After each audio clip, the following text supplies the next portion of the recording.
Hi everyone, so today I'm making the light table with the help of paper trays and acrylic sheets. So today I'm going to show you how to prepare the same. So here I have the two four acrylic sheets, two paper trays. These paper trays I can put here in my sand and water table, and here I do have one LED light. So now how am I gonna use the same? I will put these LED lights in the paper tray like this, and I will cover it with the acrylic sheet. I'm going to do a little hole here at the bottom of this paper tray, and then I will turn on the lights.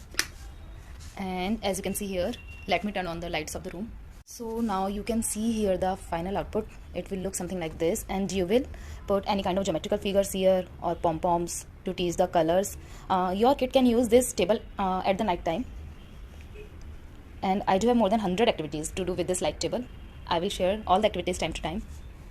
And toddlers can learn a lot of new things with the help of this light table. And finally, I will put this basket here in this sand and water table. I'm going to show you the final output when everything will get ready.